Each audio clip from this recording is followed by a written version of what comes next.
What if the darkest chapters of your life, the ones you do anything to erase, were actually the ones that set you free?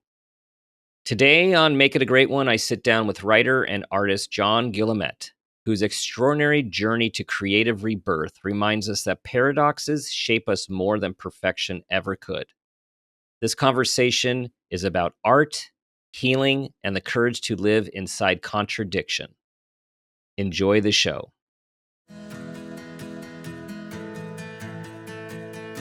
Welcome to Make It a Great One with Dr. Dan. I'm Dan Peters, psychologist and leadership coach. This show is all about bringing hope, connection, awareness, and wisdom through meaningful conversations that inspire us to be better versions of ourselves and have a positive impact on humanity. This is your space to pause, reflect, and reconnect with who you are, what you care about, and who you want to be. We have this moment, this day, and this life. Let's make it a great one. Today, I am speaking with John Guillemette. John is a writer and artist who enjoys hikes, houseplants, and disparaging mankind. He reads monks and drunks. If a monk wrote it or a drunk wrote it, then he's probably read it.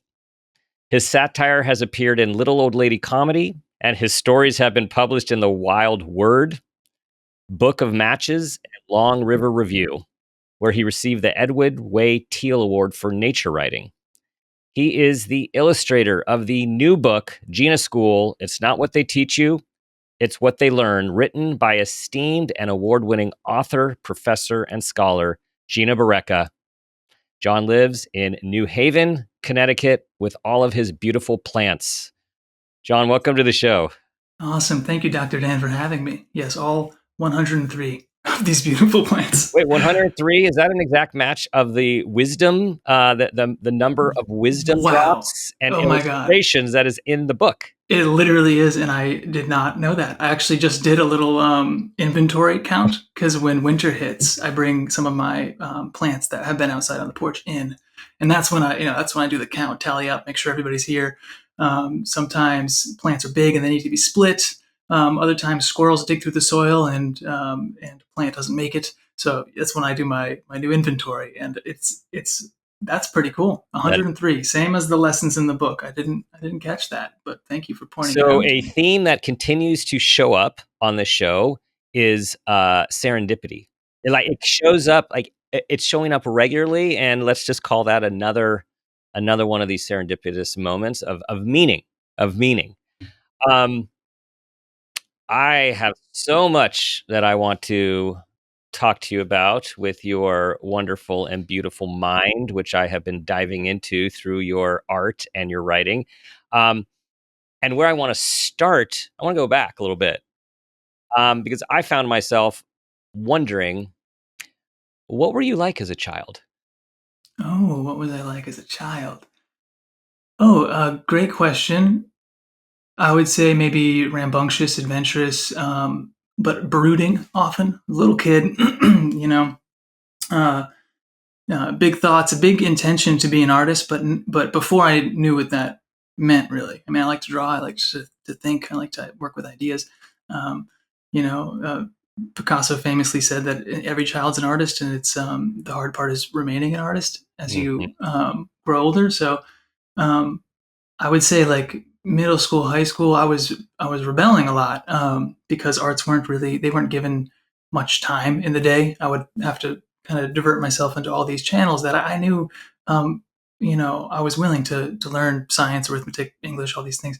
But the arts were so underrepresented. So I definitely had a hard time with authority. I was a bit of a class clown, caused trouble a lot.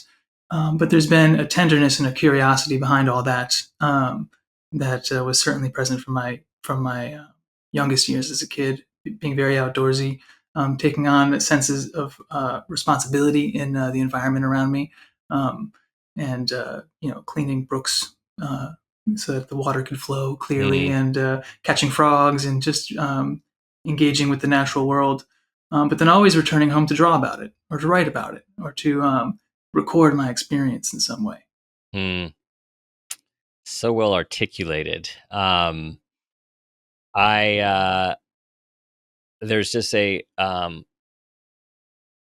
a wholesomeness and a holisticness um, of how you just wove that together. And again, I sense from having read and looked at a lot of your art that you have out, is that's something that's really important to you to connect the dots, which actually sounds like an understatement. Is like you strike me as someone who has always been philosophical and a philosopher in the way that you think about well, as you experience life, as we'll talk about, and as you think about life and this human journey that we all find ourselves on. Yeah, absolutely. It's, connecting dots, but also holding contradictory ideas at the same time in the Mm, same space, despite all reason, and getting comfortable with the fact that life's weird. I had a fiction professor, Tim Parrish, at Southern Connecticut State University, one of my favorite living authors as well, and he would always say, "Life is weird," and it felt like this little kind of it became kind of a little mantra. But when students would come in and share their writing in like the workshop environment, only then would we become very aware of the different corners of life that we've come from and how much we in our own minds normalize and rationalize the strangeness of existing, hmm um, and with that often the difficulty of existing and the beauty of it. um, so it's always been fascinating to me how these conflicting ideas can live in the same world and in fact hmm do, and if we try Yeah, to separate them all the time and put them in orderly boxes, we end up doing that to ourselves and to our own essence, kind of compartmentalizing them in these small ways and over organizing them and just riding yeah, the yeah, waves. yeah. Two thoughts that you Hmm. triggered in me. One is sophomore year in college. I We moved into a newer built fraternity house, and I was living with then and still one of my closest friends. And I'm on the bottom bunk, he's on the top bunk, and we did and continue to philosophize about life together. And this was early on in that beginning semester, and I said something like, one of us said, "Life is weird." I think Hmm. actually my friend said, "Life is weird," and I Yeah. said, "Yeah, but living it is great." Yeah. And that ended up on our wall. We painted it. We Wow. painted it right Mm. over our window on our wall. So that's something that you just said. I'm like, wow, you took me right back there. I agree with you. Wow. And when you talk about the dualities, the other thing that it led me to is in your zine, how you eloquently state um, basically well, I'll actually read it. I was going to paraphrase. Well, I'll paraphrase it, and then you know what I'm talking about, which is Yeah. um, basically the things that were supposed to be good weren't, and the things that were bad ended up being good. Like what you learned from each of the circumstances was the opposite of what you were supposed to. Yeah. Yeah. That's the duality. It totally felt that way. And that happens to me often when I talk about my college experience. Sometimes the way I feel talking about college is the way I feel talking about ice cream. I'm mildly lactose intolerant, and if I eat ice cream, I'm in for like a difficult experience. So sometimes I summarize that by saying like, "Oh, I don't like ice cream," and when I say I don't like ice cream, people are, "What? How do you not? It's the best," and and it's similar with college for me. Is I didn't like it, and Hmm it doesn't have to be. It doesn't. I often get very melancholic and deep about that, but it doesn't have to be that way. It could just be like, yeah, I didn't like it, and and I'm often that belief is or that experience is often greeted with surprise. Like, oh yeah, college is kind of like America's agreed upon golden years, is how I phrased it in the zine. Um, it's supposed to be this kind of like really fun and socially vibrant space where you discover yourself, and I was very isolated, I was very depressed, and mental health issues reached like a very significant low for me, and I ended up really needing to leave. And then I ended up on the West Coast in Portland, Oregon, over the course of 2020. And my job there, while I was there for that year, was disinfecting COVID-19 rooms in the ICU and in the emergency departments over the course of the entire pandemic. And that, in this weird way, became my golden year. That it became an experience that filled me with a lot of insight and perspective that I felt was absent. I didn't feel very well, guided or acclimated to the world that college presented. But in this much darker and more difficult environment, some some inner spirit of my own that I had really lost touch with uh, emerged and gave me a lot of guidance and a lot of comfort and pulled me through that. But it has been um, an experience of an invertedness, of inversion, Mm-hmm. where your best year was everyone's worst, Yeah. and your worst years was everyone's best. And of course, that's generalizing, and it's very uncommon that a generalization holds up when you start asking around. Mm-hmm. But often in popular thinking or in media portrayals or in cultural contemporary portrayals, it's I have felt. As this opposite person or this and managing that so that I can show up the way I want to show up in life and and care a Yeah. lot has Yeah. been an ongoing journey of mine. It's the paradoxes, right? It's the dualities and the paradoxes, and trying to hold them and embrace them and synthesize, integrate, and Mm-hmm. disintegrate them all at the same Mm, time, yeah. is often a challenge. All right, I want to move forward and back at the same time. So I'm going to go back for a sec where we started, which was on your path moving forward. When did you realize that you thought differently than others? How early was that awareness? Oh man. um, well, there's also before I answer that, there's this little word that's not a real word.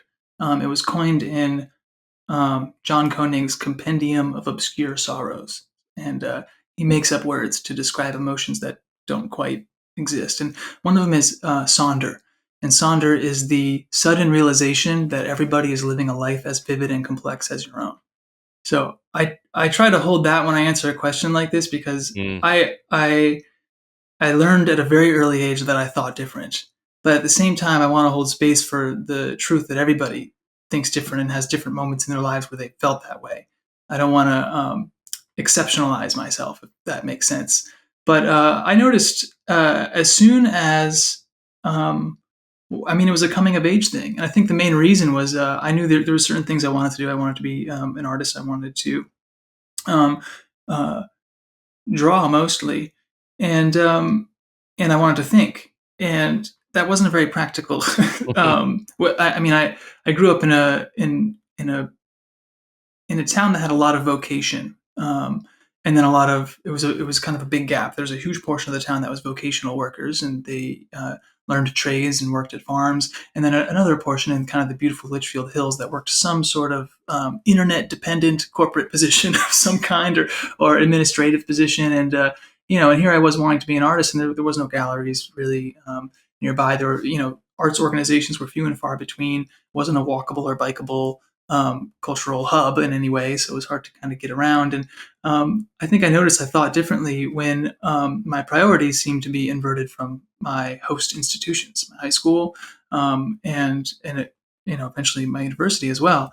I had certain thoughts and ambitions that were maybe there was a teenage. Maybe there was a youthful arrogance involved. I'm sure there was, but here's something that really encapsulates that's kind of nuts. I was going through a lot of um, cycling. I was going through deep depressions and then manic episodes where I would create a lot of art.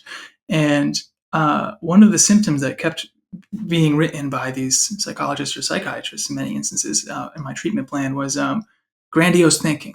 mm, And you have no idea how, perhaps you do, but like it is difficult to articulate your dreams to somebody and then them to say, we'll get rid of that. That's a symptom of that's not desirable. This guy We'll you give you know, medicine for that. yeah, we'll give you medicine for that. And then you won't want you will stop talking about publishing, and you'll stop talking about getting your art up on the gallery walls. And it felt often that the mental health resources that I sought were more or less uh, funneling me into a bit more of a less imaginative space, a less ambitious space, and a bit more marching ant or fall in line kind of attitude.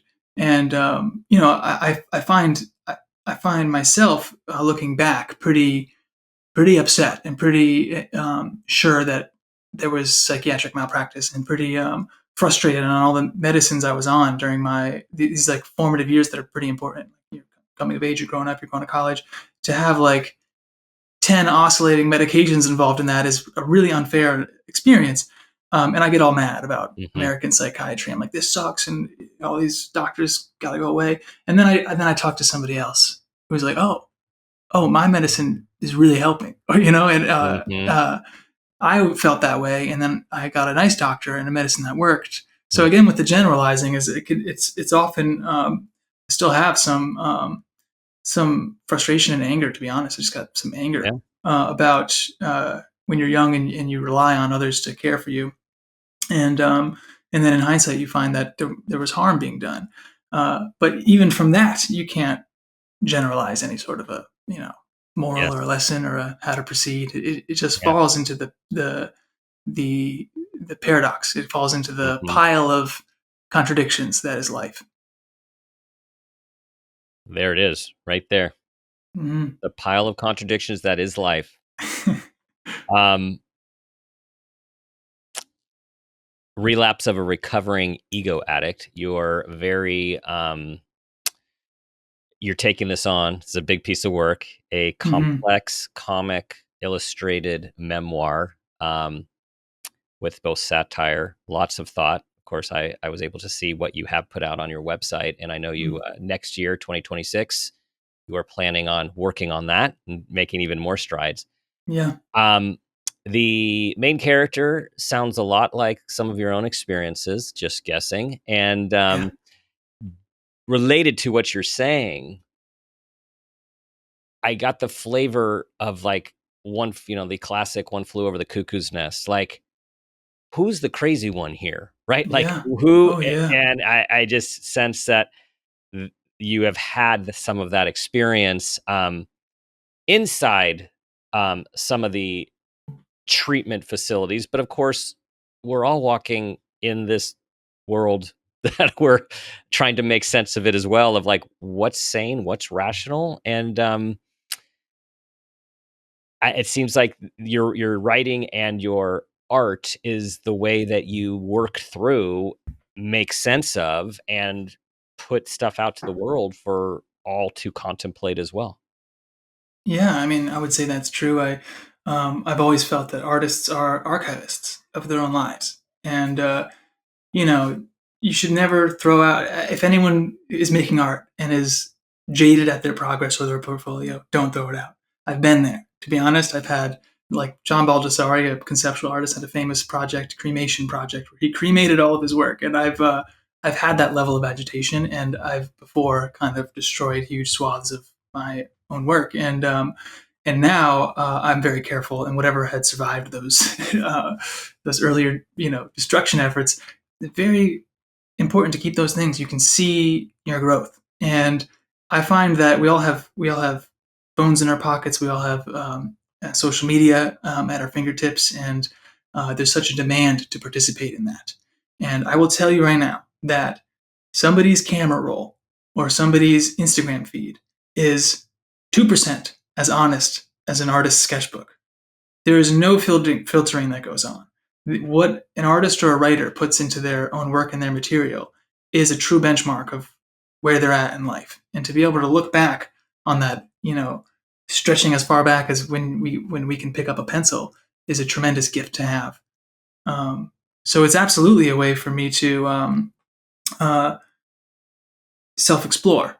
A lot of people say this is actually something that I disagree with. They say that art is self-expression. And I always found that art is closer to self discovery because self expression implies you know yourself and Hmm. now you're ready to express it.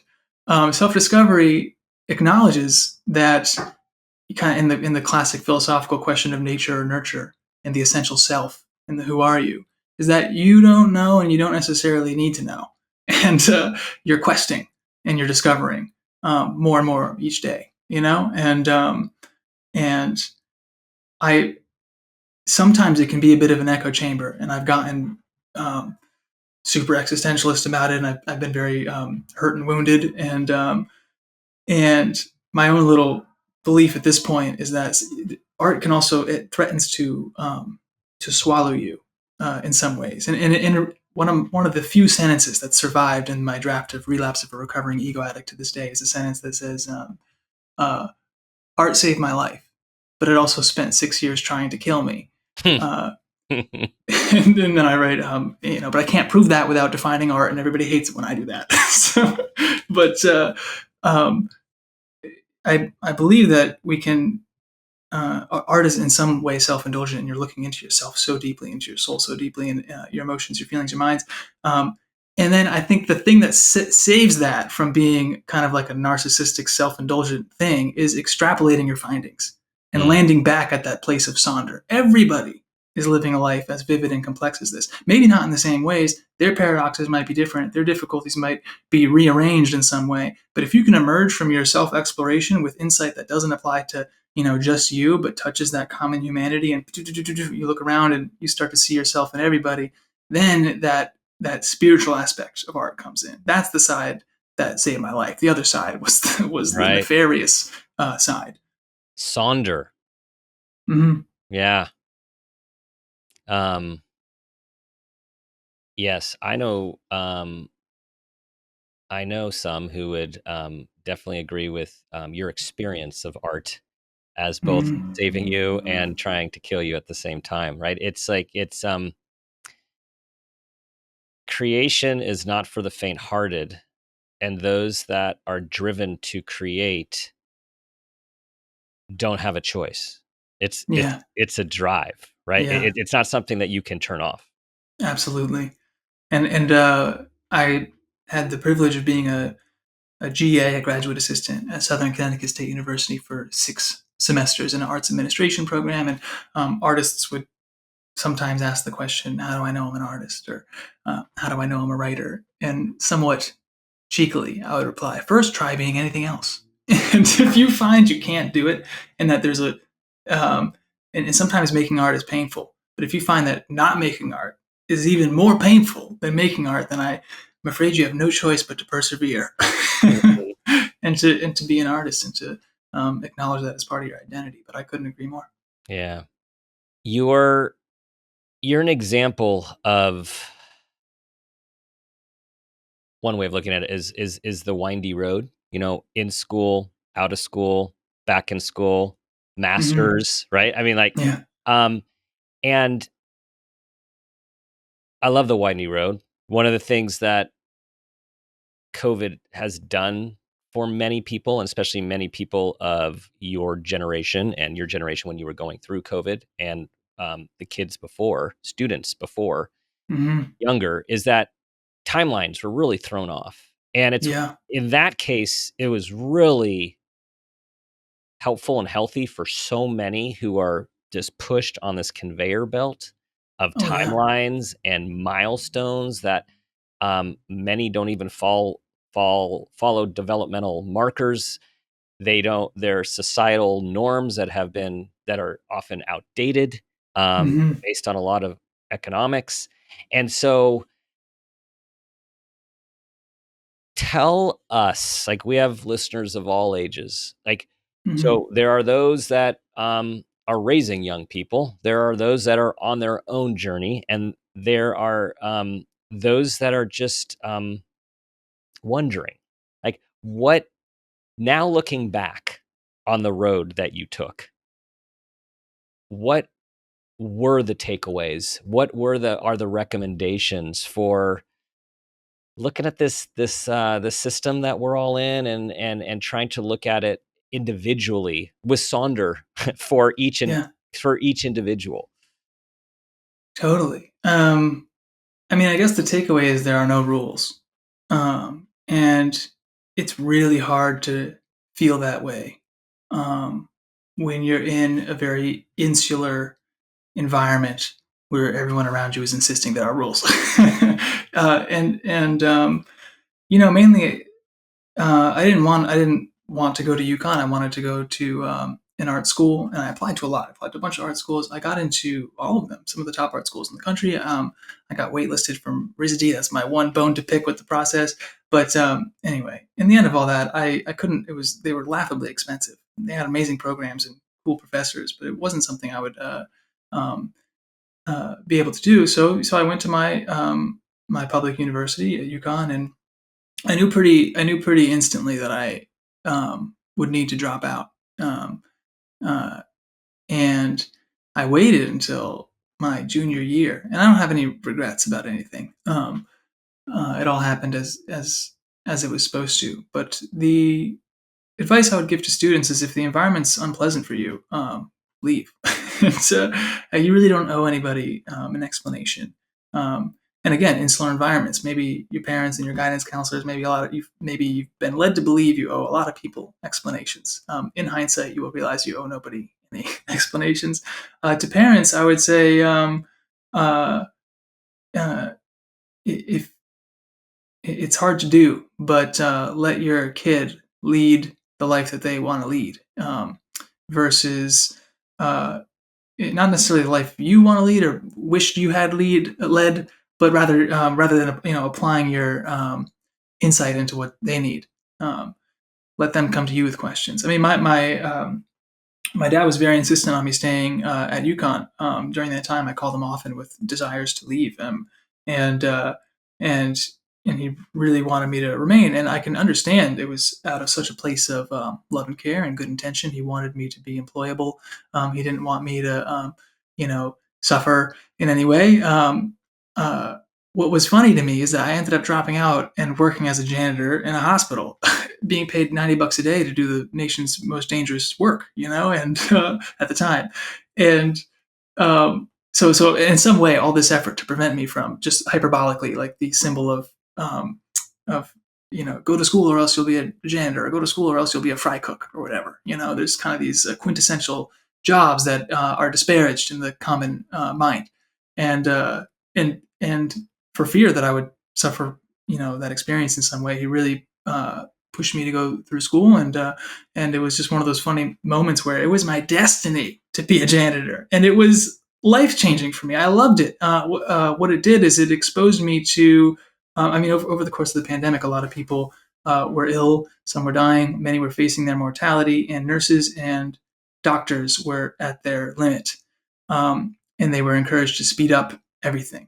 The one thing that they did not speed up ever was the time allotted to disinfect a COVID room and the time allotted to clean a room for patient turnover after discharge. It's a tremendous liability. If an immunocompromised person comes into a room, the previous patient had a flu, and then that patient gets the flu. God forbid they die or undergo some medical um, poor health or malady.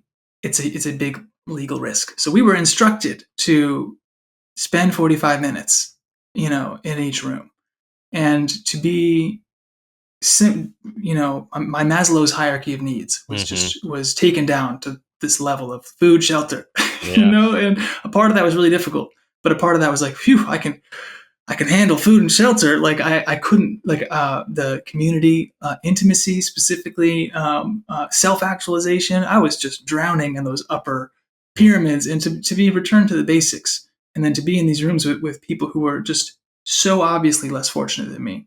I was moping around with my hoodie on in the rain with my artist melancholy around campus, feeling like, whoa, it was me. And there was a lot of truth to that. I had a pretty darn rough time, and there's a lot of validity to that sadness and alienation. But I felt really grounded in the blessing of my physical health and in my mobility and ability to move around, and in my youthfulness as well. And being grounded in that was essential for me to move forward as a person. So it's one of those paradoxes again, where I believe we learn the most about ourselves through experiences that are difficult, through times of hardship. We learn the most about ourselves. College is entirely designed, if you think about it, to mitigate times of hardship. The premise behind it is that you're well adjusted to go live like a pretty frictionless life afterwards. So you end up with this.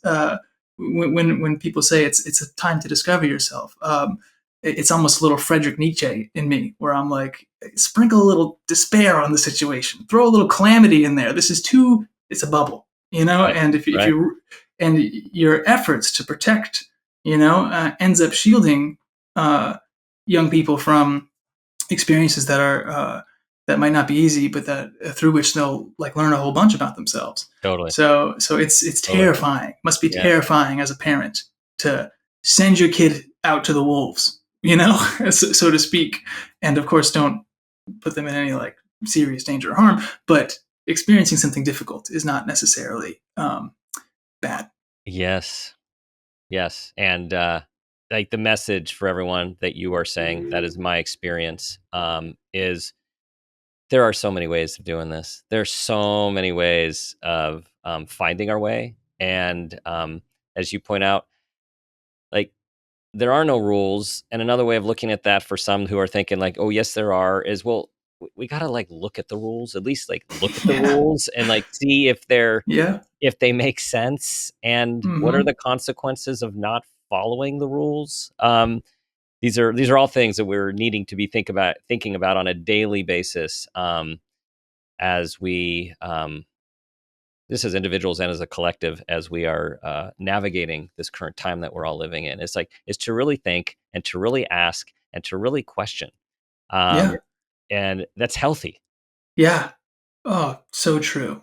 So as you said, no regrets, and things happen because they were supposed to. And you mentioned UConn. So that Mm-hmm. takes me to the serendipity of you being at UConn and you Yeah. meeting one of the most beloved, um, yeah, literally one of the most beloved and impactful professors, who I have gotten to know as well. She's been on the podcast. Gina Barreca has been on the podcast twice. She's been Right. on all the news shows, everyone. She is so multifaceted. I mean, writer, editor, scholar, a mentor to hundreds upon hundreds of generations of people.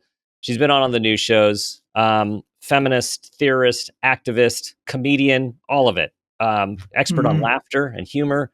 And so you meet her, and then you come back to her after you have been out in the desert wandering for Yeah. all of those years, Yeah. and it ends up with a beautiful collaboration. It does.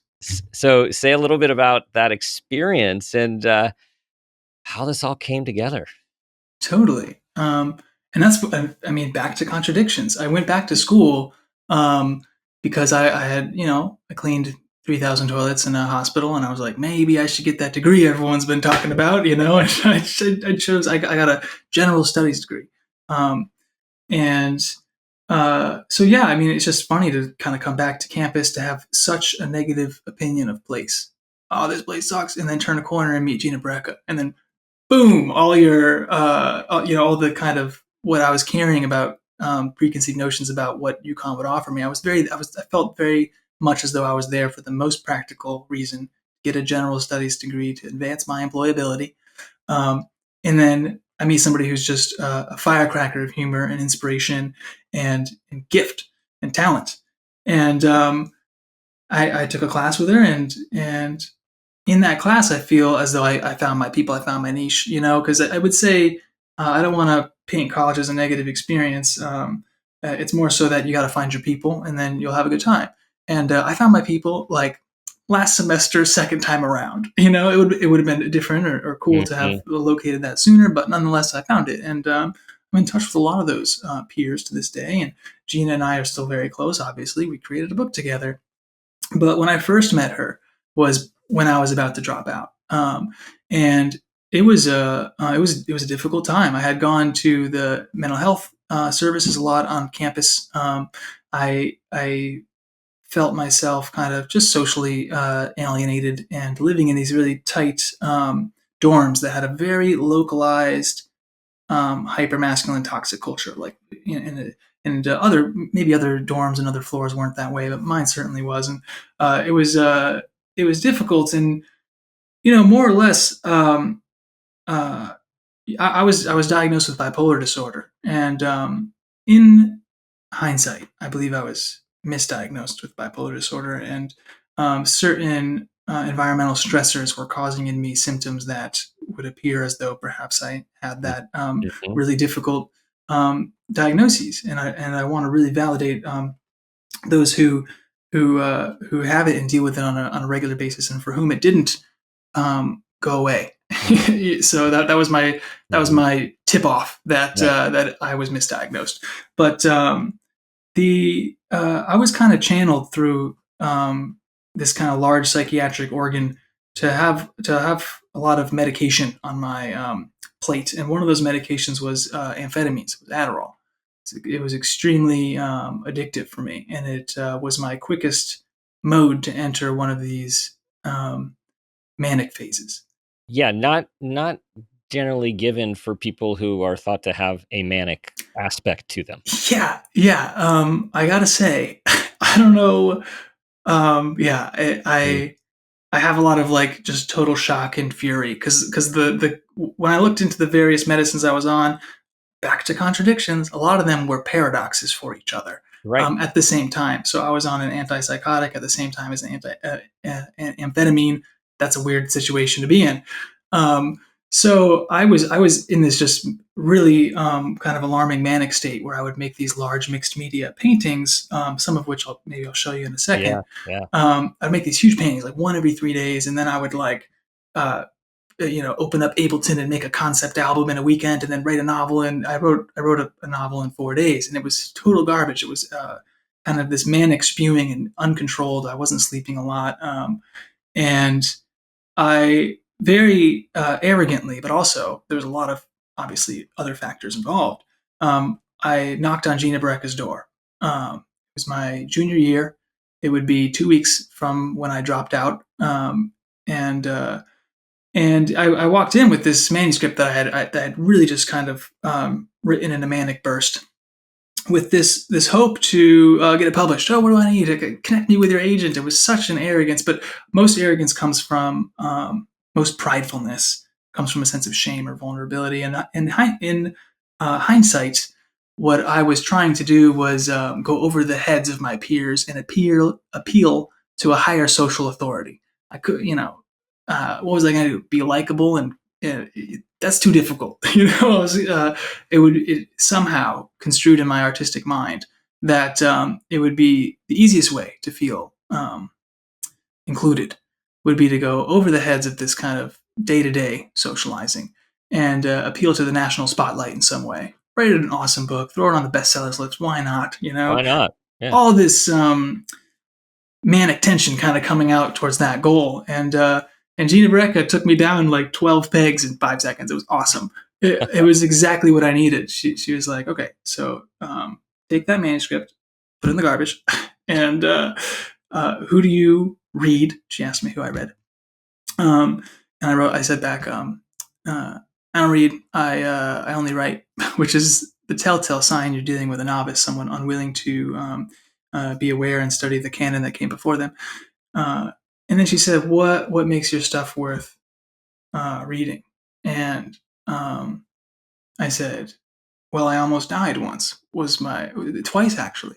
Um, was my response to her, and and she replied, "That's not as unique an experience as you might think," which is great. Grounding me in Sonder was what she was trying to do. She saw Mhm. the artist preoccupied with appearing interesting, and she wanted to channel that ambition into the artist who wanted to be interested, that wanted to be interested in life versus perceived by life to be interesting. Mm. And she told me to start reading. She told me I'd be wise to move as close to a library as I possibly could in one if they would allow it. And then she gave me a stack of her personal books from her library and said, I don't like. She wasn't going to just turn me away, but whatever was going on here, Yeah. it needed to be handled before she would, mentor me. And she Mhm. basically said it was a test. Read these, come back, and be prepared to talk about them. seriously as an artist and as a creative, be prepared to dig into these texts. And they were comedy and humor mostly, which is what I told her that I leaned towards in my writing.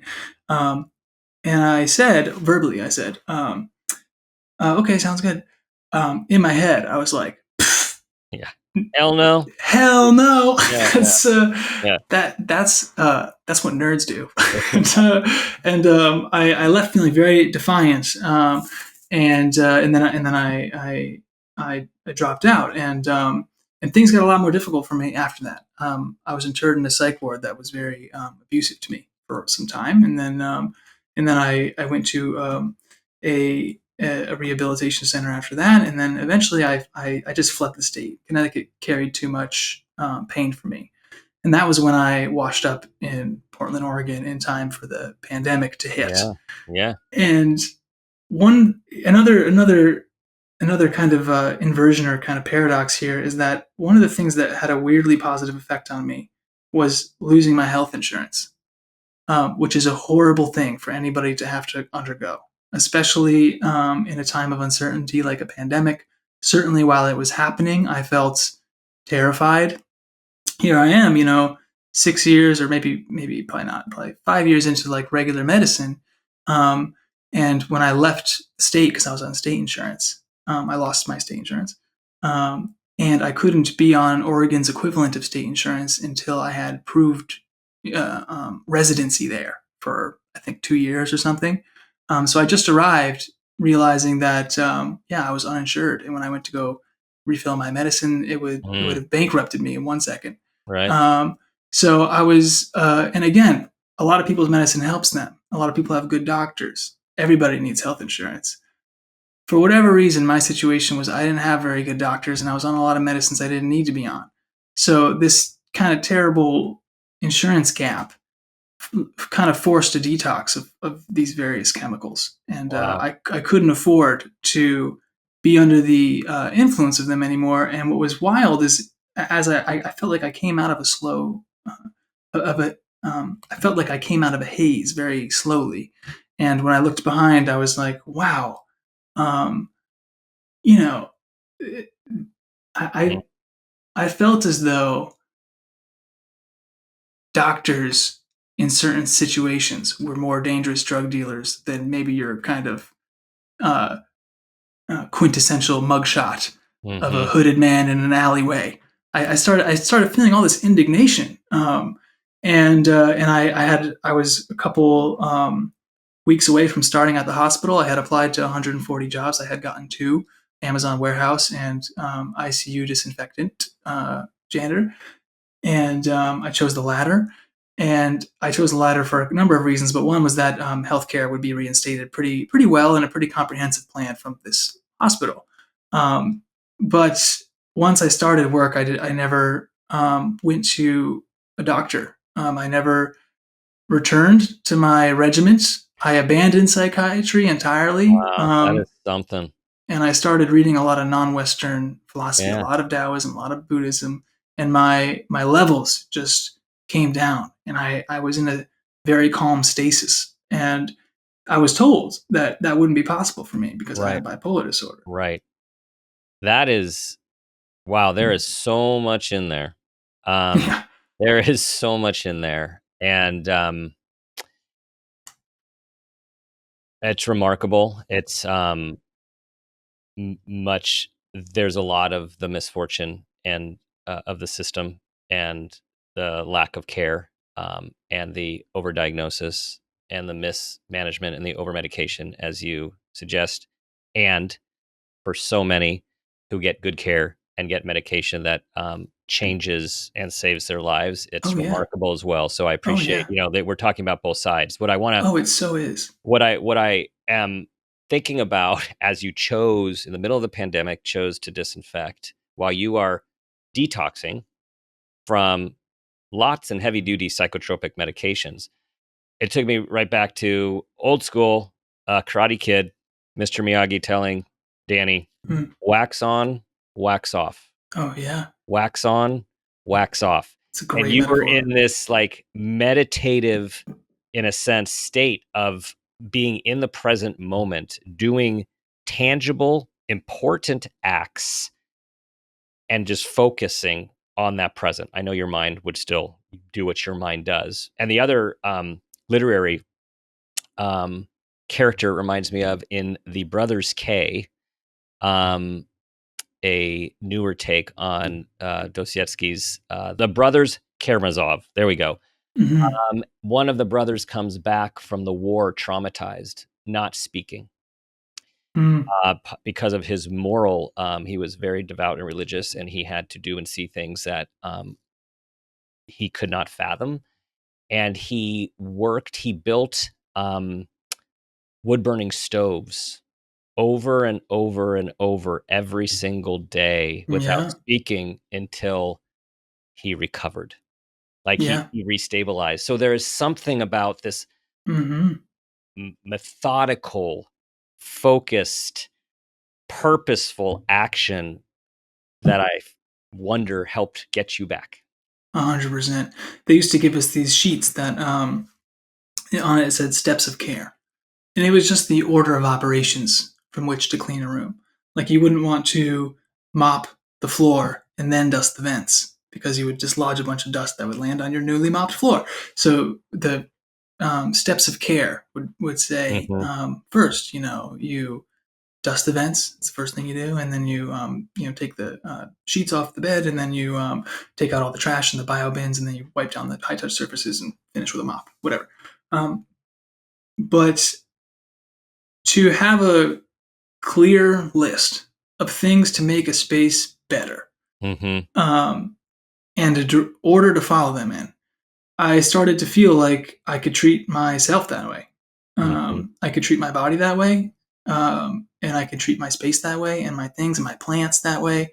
Hmm. And steps of care evolved for me as like just a little notion evolved well beyond the workplace connotation or Yeah. the workplace application that it had, Yeah. and it became an agency and autonomy thing. Back to my delivering myself the reins once more, but it wasn't something I could just start doing fresh out of a Mm-hmm. difficult chapter. Yeah. I needed to do it for a whole year. I Yeah. needed to just clean rooms for a whole year. Like Yeah. if I were to, if I only did it for 6 months, I would have short circuited Yeah. an important metamorphosis. Absolutely. Absolutely.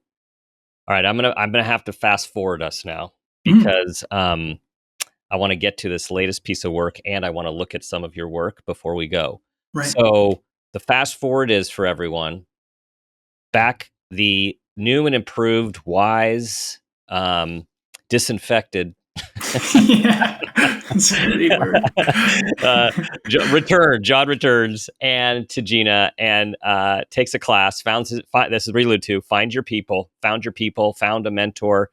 Um, well, continued with the mentoring, and all of a sudden, you have this opportunity to like Gina, who is walking wisdom for anyone who knows her, and there's the idea of a book where she can actually drop her wisdom and put it in form for people to read, which she described as very two-dimensional when she was thinking about writing it. And she had the idea to ask you to illustrate, and how this book then came to life with this collaboration 40 years apart in age.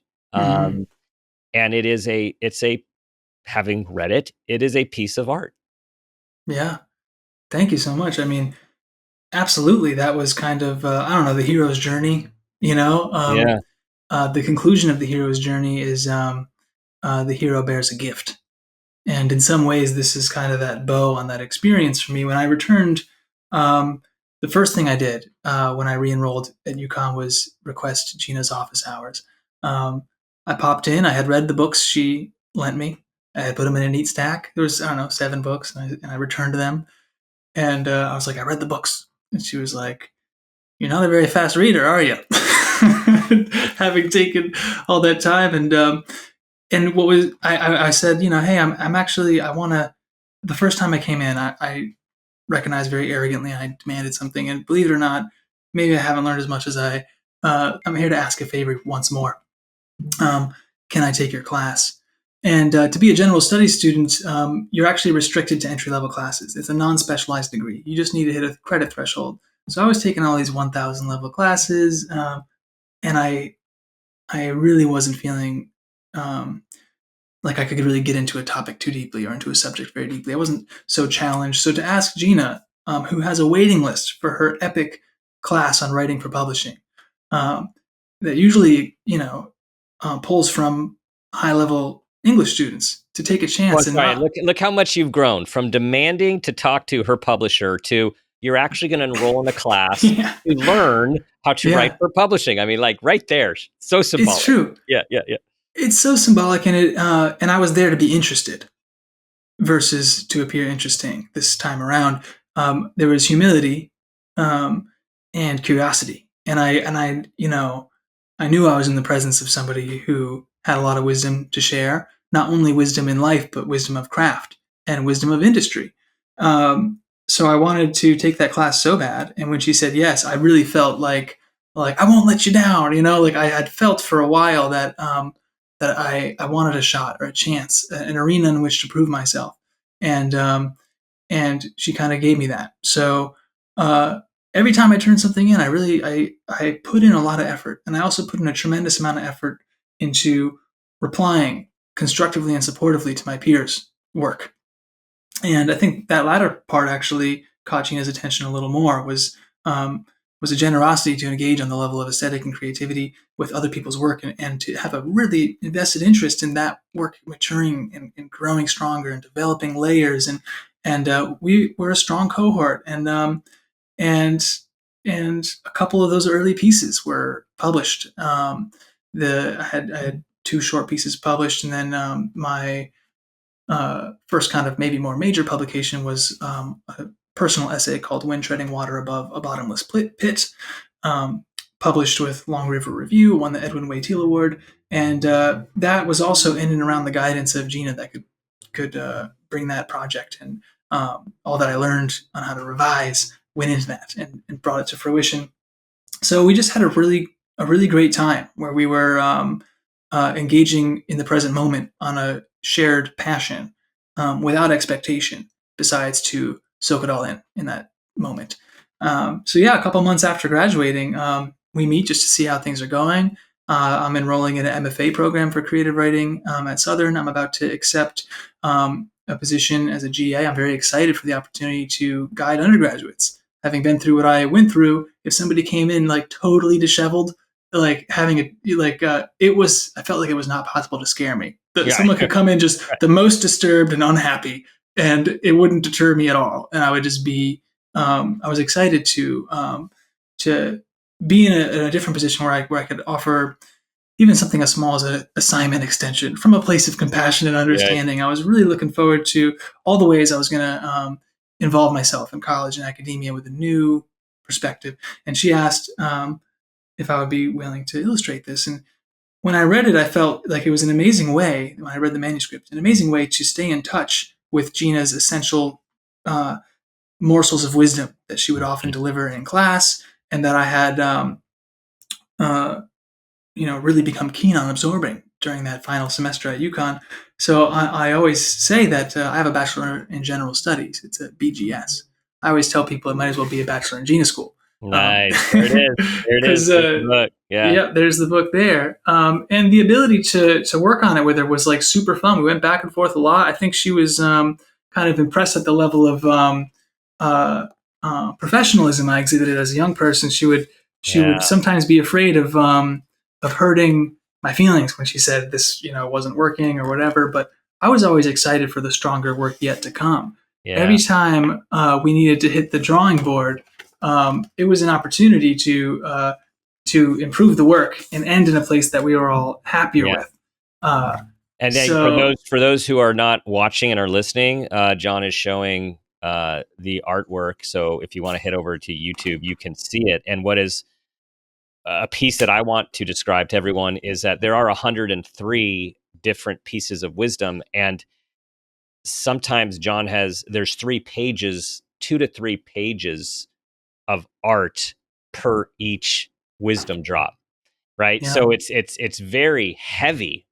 Well, I don't mean heavy as in too much. I mean, like there's your art is as much like it's a complete synergy.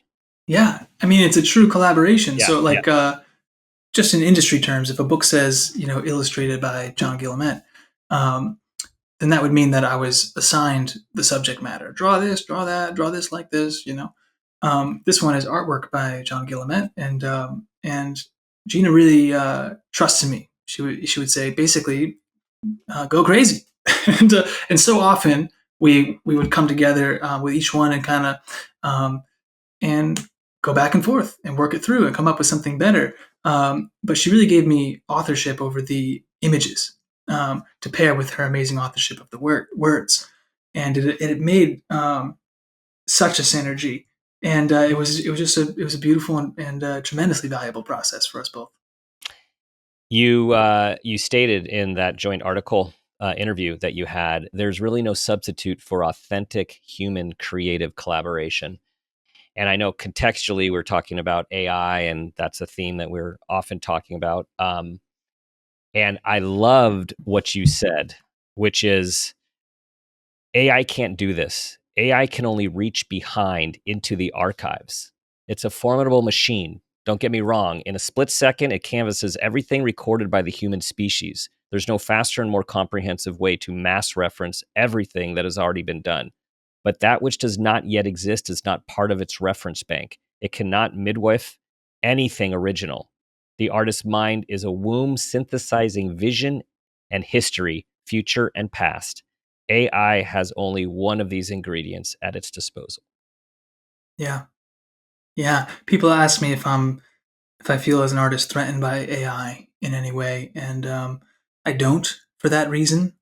And now, granted, not to get too worrisome, that is kind of the models of AI that are available now. Right. And there is an effort, a pretty strong one, to make a super intelligence. But that still won't be human. And it might make cool art for, if worst case scenario, it develops its own consciousness right before it goes Terminator mode. It Right. might Exactly. it might really make art that it would enjoy and other AIs would enjoy. But um, insofar as it's encapsulated by human intention and human Mhm. design, it will never be able to compare to what a human being can Yeah. produce. Yeah. And I love what you said about authentic human creative collaboration. That Hmm. applies for all of us across all of our domains and sectors in life. And that's Yeah. that to really for us to hold on to the human and to really realize, embrace, and have gratitude for the ability to have relationship, the ability to have empathy, the ability to share in relationship that is at this point solely human. And Hmm. that's what we have, and that's what we all need. Yeah. That's what we have. It's worth that we have. That's what we have to protect as well. Right. You Right. know, that's what Yeah. we have to protect and to grow. Hmm. I mean, as you're very well aware, Dr. Dan, of this podcast, make it a great one. We're in a loneliness epidemic and a social connectedness crisis. Yeah. So every ounce of effort that we put to reversing that and to connecting with people is itself a very creative act and a very courageous act, a Yes. very needed act. Yes. As we wind down here, John, how were you transformed by this collaboration and project? Let's see. I mean, on one hand, I felt as though it helped me face fear pretty regularly. Some of the things to illustrate, I wouldn't quite know what to do. Um, I'll pick some examples.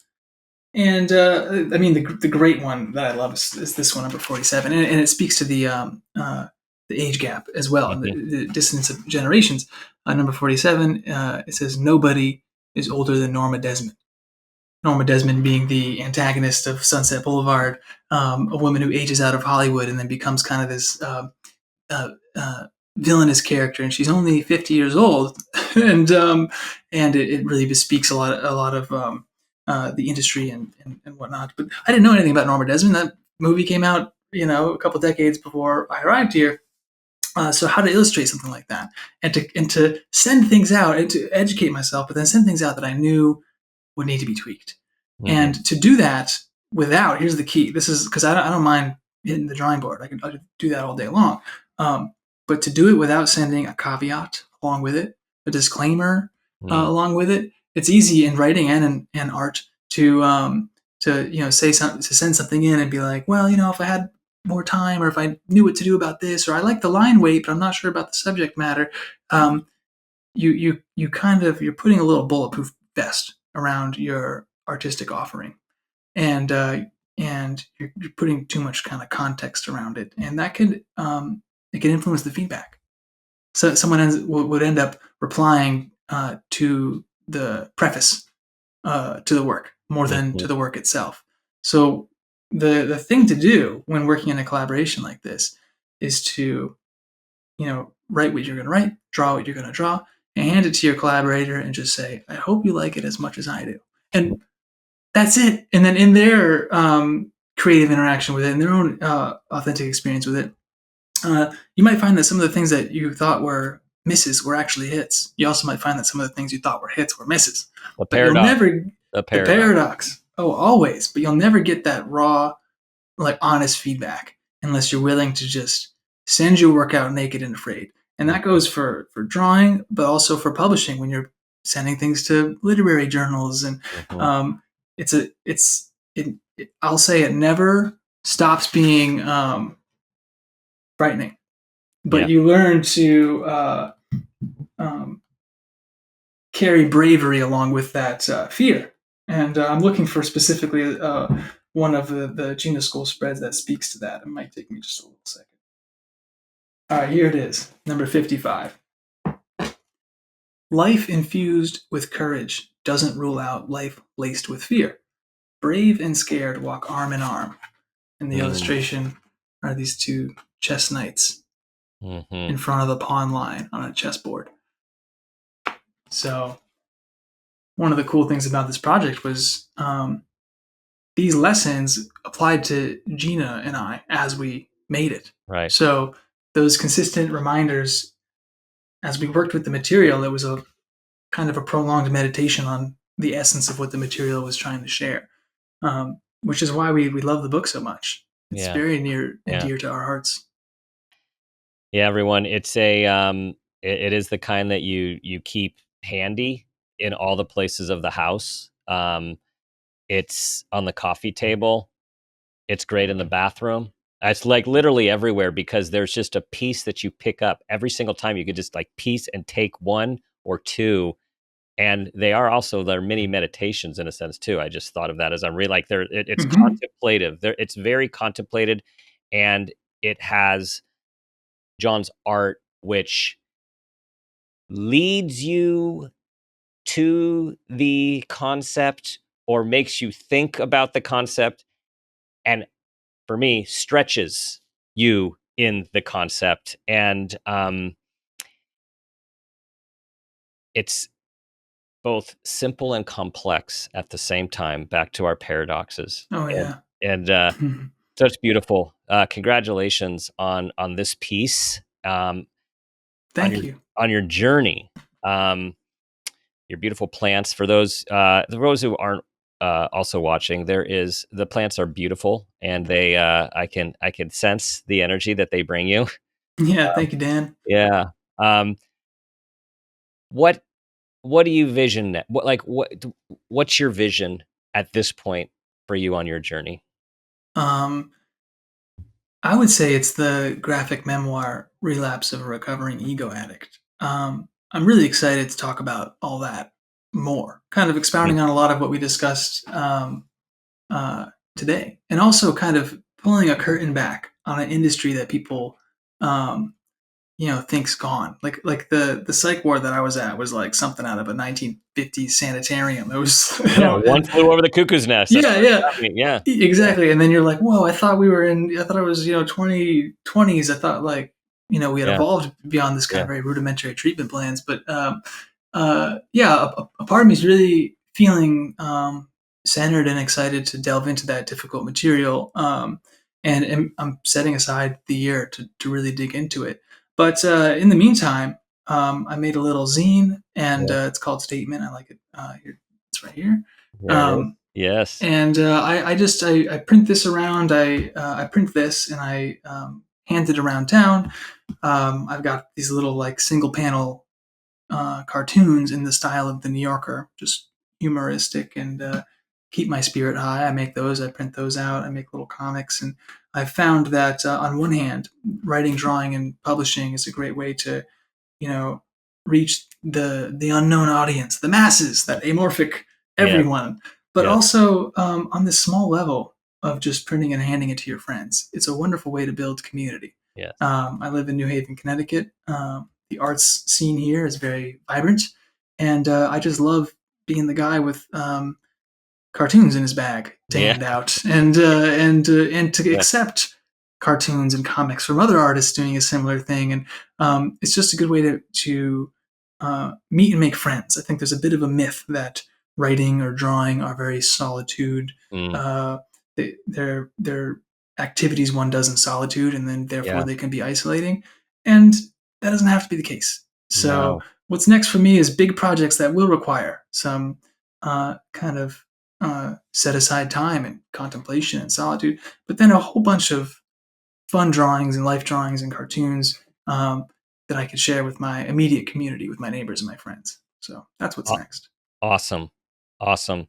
Um, so tell everyone where to get the book. Tell them about your website. You are also available to produce your art for a variety of different modalities, domains, and you got stuff to share. So please do. Yeah, I will. So the book Gina School by John Guillemette and Gina Barreca can be found on Woodhull's website. So that's woodhullpress.com. It's also available on Amazon, bookstores near you. You'll find it all over the place. My little zine Statement is fully available digitally on my website. If you want a print copy, you'll have to find me in person and answer a riddle. I'm just kidding. Oh, there you You go. don't you don't have to answer a riddle. I'll just give you one. But my website is musingjohn.com, and my Instagram is at musing_John. If you want to follow me there, there'll be a lot of cartoons to be shared that way as well. My day job as a graphic designer at a museum, I kind of create I tell the stories of New Haven history on various amazing exhibits at a museum called Lost in New Haven. That's lostinnewhaven.org. It's on 80 Hamilton Street. It's a really cool space. And yes, if you have an idea that you want to bring to life, there's definitely if there's an alignment and we both get real jazzed about it, I would love to see that through. So thank you, Dr. Dan. Awesome. You have so much to share. You have so much life wisdom to share. And I'm glad you were able to do it. We were able to do it together. And what I have read in your zine and what I have read in your forthcoming memoir, there is so much in there to ponder, to think, to question. So for all of us, let's ponder, let's think, let's question, let's embrace and hold the paradoxes and dualities, and let's just keep growing together. Wonderful, beautifully said. Thank you, Dr. Dan. Let's grow. Let's grow, people.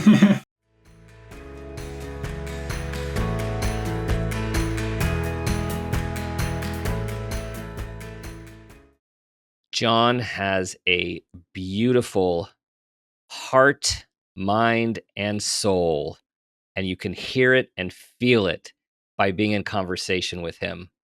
So much wisdom from John on his journey, and I cannot wait to hear the more that he picks up along the way. Here are 5 key takeaways from this conversation. Number 1, art isn't self-expression, it's self-discovery. We don't create because we fully know ourselves, we create to find ourselves. Number 2, life's contradictions aren't mistakes, they're mirrors. Pain and joy, despair and hope, chaos and meaning can coexist, and they teach us how to grow. Number 3, authentic collaboration is sacred. John and mentor Gina Barreca's partnership on Gina School proves that creativity thrives on trust, curiosity, and mutual respect. Number 4, Sonder changes everything. Remembering that everyone is living a story as vivid and complex as our own is the foundation of empathy.